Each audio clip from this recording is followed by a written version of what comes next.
முன்னாள் முதலமைச்சர் எம்ஜிஆரின் நினைவு தினம் இன்று அனுசரிக்கப்படக்கூடிய நிலையில் உறுதிமொழி ஏற்கப்படுகிறது. அந்த காட்சிகளை பார்த்து வரக்கூடிய நிலையில் விவரங்களை செய்தியாளர் ராஜேஷ் விளங்கலாம் கேட்கலாம். ராஜேஷ், விவரங்கள்.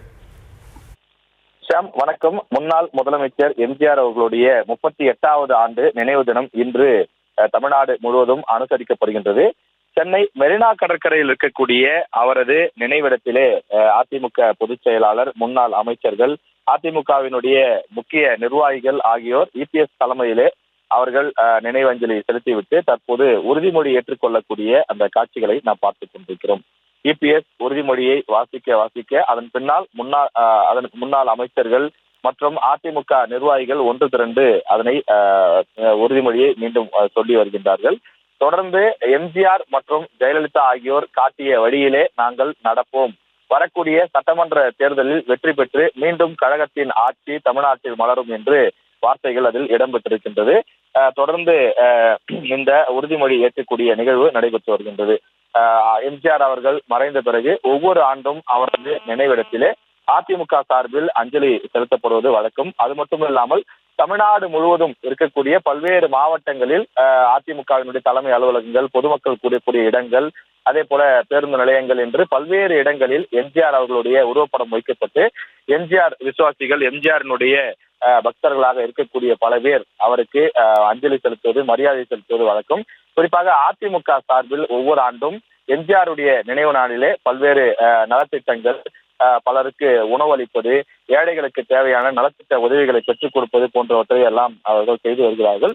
எனவே இந்த ஆண்டும் அதே போல எம்ஜிஆர் அவருடைய நினைவிடத்தில் அஞ்சலி செலுத்தப்பட்டு தற்போது உறுதிமொழி ஏற்கப்படுகிறது. தமிழ்நாடு முழுவதும் எம்ஜிஆருடைய புகழை பரப்பக்கூடிய வகையிலே பல்வேறு நடவடிக்கைகள் மேற்கொள்ள வேண்டும் எனவும் தெரிவிக்கப்பட்டிருக்கிறது. எம்ஜிஆர் அவர்களை பொறுத்தவரையிலே தமிழ்நாடு திரையுலகில் ஒரு நீங்காத புகழ் பெற்றவராக இருந்தாலும் கூட அந்த திரை வெளிச்சத்திலிருந்து அவர் அரசியலுக்கு வந்து அதன் பிறகு அரசியலிலும் ஒரு அசைக்க முடியாத சக்தியாக இருந்தவர் என்று சொன்னால் மிகையாகாது. 1977 முதல் 87 வரை தமிழ்நாட்டினுடைய முதலமைச்சராக 3 முறை தொடர்ச்சியாக இருந்தவர் என்ற பெருமைக்கு சொந்தக்காரராக எம்ஜிஆர் இருந்தார். எம்ஜிஆர் மறைந்து 38 ஆண்டுகள் ஆகிவிட்டாலும் கூட அவரது பெயரை உச்சரித்துதான் இன்றைக்கு கட்சி ஆரம்பித்திருக்கக்கூடிய விஜய் அவர்கள் கூட சொல்லக்கூடிய நிலை இருக்கின்றது. எனவே எம்ஜிஆர் பொறுத்தவரையிலே தமிழ்நாட்டு மக்கள் மனதில் நீங்காமல் நிற்கக்கூடியவராக இருக்கிறார். எம்ஜிஆர் என்று சொன்னார் அள்ளி அள்ளி கொடுக்கக்கூடிய கரங்களுக்கு சொந்தக்காரர், தன்னலம் பாராது ஏழை மக்களுடைய வாழ்வை உயர்த்த வேண்டும் என்பதற்காக அரும்பாடுபட்டவர் என்று சொல்வார்கள். எனவே அந்த அடிப்படையிலே அதிமுகவினர் எம்ஜிஆருடைய நினைவு தினத்தை அனுசரித்து வருகிறார்கள். ராஜேஷ், தற்போது அதிமுகவினர் உறுதிமொழி ஏற்கக்கூடிய நிலையில அதுல பல்வேறு விஷயங்கள் குறிப்பிடப்பட்டு உறுதிமொழி ஏற்றிருக்கிறாங்க. அது என்னென்ன விஷயங்கள் உறுதிமொழியா ஏற்கப்பட்டிருக்கு? வரக்கூடிய நாட்கள்ல சட்டமன்ற தேர்தலை சந்திக்கக்கூடிய ஒரு நிலையில இந்த உறுதிமொழி ஏற்பு எந்த அளவுக்கு ஒரு முக்கியத்துவம் வாய்ந்த ஒரு விஷயமா பார்க்கப்படுது? என்னென்ன விஷயங்கள் அரசியல் ரீதியா அதில் இடம்பெற்றிருக்கு?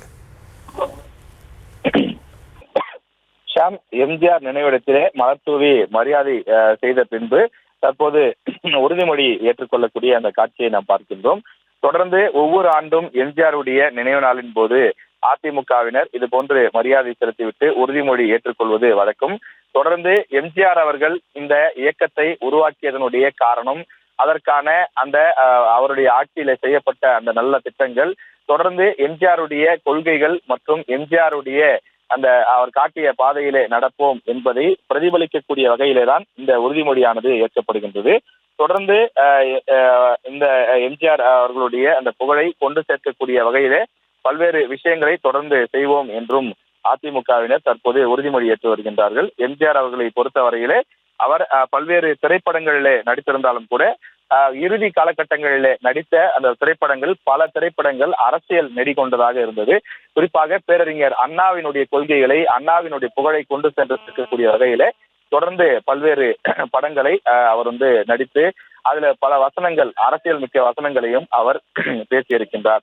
எனவே அவருடைய அந்த ரசிகர்கள் பிறகு தொண்டர்களாக மாறிய போது அவர்கள் அரசியல் வயப்பட்டவர்களாக மாறியிருந்தார்கள். எனவே தொடர்ந்து எம்ஜிஆருடைய புகழை அடுத்த தலைமுறையினருக்கு கொண்டு சென்று சேர்க்கக்கூடிய வகையிலே இன்றைய தினம் நடைபெறக்கூடிய இந்த நினைவஞ்சலி நிகழ்ச்சி என்பது இருக்கின்றது.